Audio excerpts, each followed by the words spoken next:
बिस्मिल्लाहिर्रहमानिर्रहीम। तो प्यारे प्यारे व्यूवर्स, कैसे हैं आप लोग। आज मैं लेकर आई हूँ आपके लिए कराची की मशहूर कतरी बिरयानी रेसिपी। ये देखें गाइस, इसके लिए मुझे चाहिए, मैंने 3 पाव चावल लिए, सेला राइस है, ये मैंने 4 घंटे पहले भिगो दिया था। ये मैंने गोश्त लिया है, ये 3 पाव गोश्त है और 2 इसके साथ नलियाँ लिए मैंने। ये देखें, ये मैंने 1 पाव प्याज लिए, इसको मैंने बारीक बारीक काट लिया। इसको हमें ब्राउन करना है। थोड़ा सा मैंने धनिया लिया है, पुदीना लिया है, आधा किलो मैंने टमाटर लिए हैं, इनको मैंने मोटा मोटा काट लिया है। ये देखें, इस तरह से बड़े टुकड़ों में काट लें आप। ये लिया है मैंने मिर्चें ली हैं थोड़ी सी साबुत, और मैंने अदरक लहसुन का पेस्ट लिया है 2 चम्मच।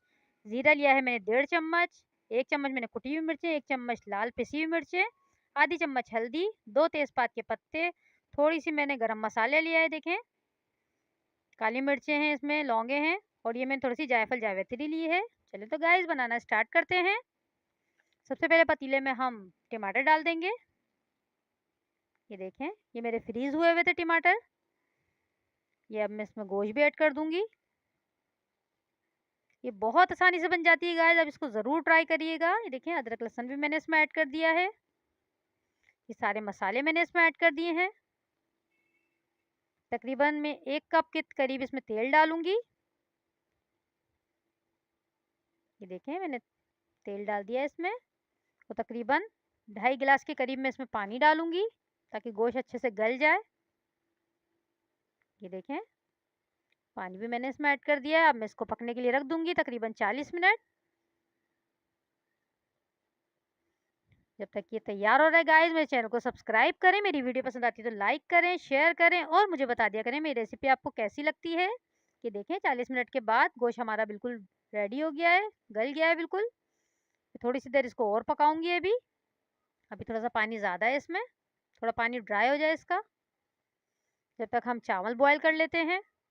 ये देखें, मैंने एक पतीले में तकरीबन 6 गिलास पानी लिया है, उसमें मैंने वो चावल ऐड कर दिए हैं। 3 पाव चावल जो लिए थे हमने, इसमें थोड़ा सा हरा धनिया, पुदीना, 4-5 मैंने हरी मिर्ची डाली है, और नमक और ज़ीरा डाला 1 चम्मच। ये देखें, मैंने प्याज ब्राउन कर लिए है, और ये हम तहे में लगाएंगे। ये हमारे तकरीबन रेडी हो गया। थोड़ी सी मैं इसमें प्याज शामिल करूँगी, ब्राउन प्याज। ये देखें,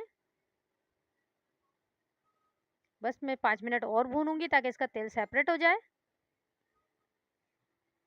आप इसको ज़रूर ट्राई करिएगा, बकराईद आ रही है, आप उस पर ज़रूर ट्राई करिएगा, ये बहुत ही मज़े की बनती है गाइस। ये देखें, चावल भी हमारे रेडी हो गए हैं पूरे, बिल्कुल बस एक कनी रहने चाहिए चावल में कसर। बस मैं इसको पसा लूँगी चावलों को। ये देखें, ये हमारा बिल्कुल रेडी हो गया मसाला। अब मैं इसमें हरा मसाला ऐड करूँगी। ये देखें, सारा का सारा आपने हरा मसाला इसमें ऐड कर देना है। वो जो प्याज हमने ब्राउन करी वो भी इसमें ऐड कर देनी है, इस तरह से। और जो एक 1 कप मैंने दही ली है, उसमें मैंने थोड़ा सा मैंने जर्दे का रंग मिला लिया है इसको, वो भी मैं इसमें ऐड कर दूंगी। ये देखें, ये तकरीबन आधा पाव दही है, इसको इस तरह से ऐड कर दें इसमें। अब मैं चावल जो मैंने पसा के रखे हुए हैं वो मैं सारे इसमें ऐड कर दूंगी। ये देखें, बस मैंने थोड़ा सा वो बचा था जर्दे का रंग, वो मैंने ऊपर डाल दिया। अब मैं इसको दम पे लगाऊंगी 20 मिनट। 20 मिनट के बाद मैं आपको दिखाती हूँ इसकी फाइनल लुक। ये देखें, माशाल्लाह से कितनी ज़बरदस्त तैयार हुई है, और एक एक चावल खिला खिला है बिल्कुल। बहुत मज़ेदार बनी है गाइस, आप इसको ज़रूर ट्राई करिएगा और मुझे बताइएगा। ये देखें, माशाल्लाह से कितनी ज़बरदस्त लग रही है। अपना ख्याल रखिएगा, मुझे दुआओं में याद रखिएगा। अल्लाह हाफिज़।